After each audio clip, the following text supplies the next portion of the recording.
Banished from Earth, Classic Game Room broadcasts from the intergalactic space arcade on its never-ending mission to review everything.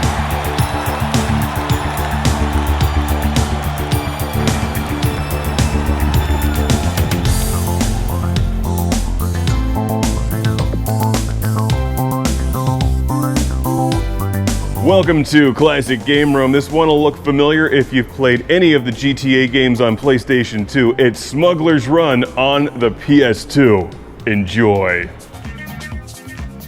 A long time ago, way back in the late 90s and early 2000s, a little company you may have heard of called Rockstar San Diego was once known as Angel Studios, and they developed games such as Midtown Madness, Midnight Club, and Smuggler's Run, seen here on the PlayStation 2. A game that looks and feels really familiar if you've enjoyed any of the Grand Theft Auto games, since I believe it's basically built on the same engine. In fact, I'd say this game plays almost exactly like GTA 3 or Vice City. Even the menus look like they come right out of Grand Theft Auto 3.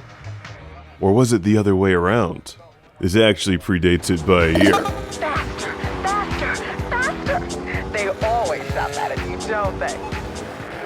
It's even got the same cheeky sense of humor. Smuggler's Run is pretty good for an early PlayStation 2 open-world racing game. But through no fault of its own, it obviously feels like an early rough draft of a much larger game. Because it basically is. This is like one of the driving missions from GTA, expanded throughout one big PlayStation 2 game. What you do is simple. You drive and win. It's a lot more frustrating than you might think, though. These games are harder when you can't get out of your car and attack your opponents with a flamethrower. You know, they really should have put that in this game. Smuggler's Run's biggest fault is that you have limited options when trying to evade police. So, as you play through the storyline mode and the game gets difficult, eventually the police become nearly impossible to shake, so winning missions is like pure luck. You just hope that the police take a bad bounce when they come off a jump and miss you. Now there's a bunch of other gameplay modes which are pretty good, many of which seem to have been incorporated into the GTA series years later.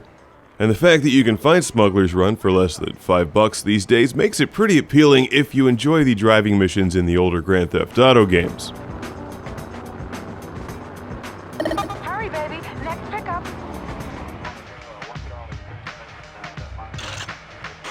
Personally, I like the racing missions the best. You've got a small selection of vehicles to choose from. Everything from a monster truck down to a rally car, which is pretty much useless. The trophy truck or military vehicle are probably the best choices. Smuggler's Run runs smoothly. It looks pretty good, although the environments aren't all that exciting to explore. It's nothing nearly as good as Grand Theft Auto San Andreas. And that's the thing that's looming over this game. While it's fun, I like Smuggler's Run. It's a bit frustrating at times. There's no avoiding the fact that Grand Theft Auto does it better, because GTA basically assimilated this game and turned it into something bigger and better, like Picard wearing the R-Zone.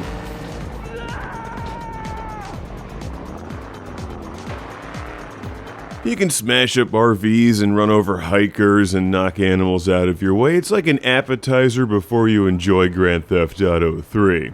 And I've got a Classic Game Room shout out and thank you to send to Tyler from Bluffton, Ohio. Thank you, Tyler.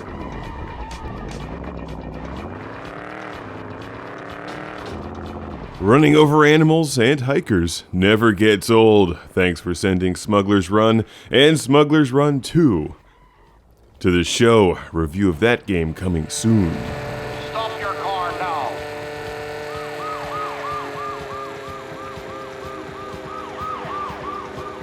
Now, if only I could jump out of the car, roll on the ground, pull out a chainsaw, eliminate the border patrol, run over a star, drop my wanted level, drive through a shopping mall, and then hijack a helicopter. Well, I guess there's a different game for that. This is just Smuggler's Run on the PlayStation 2.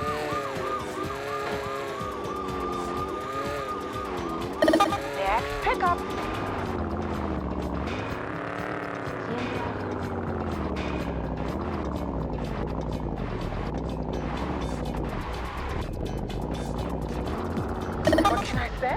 That was real fun and Thank you for watching. Follow Classic Game Room on Twitter, Facebook, Instagram, YouTube, and Patreon. If you enjoyed this review, watch my review of Grand Theft Auto 3 next.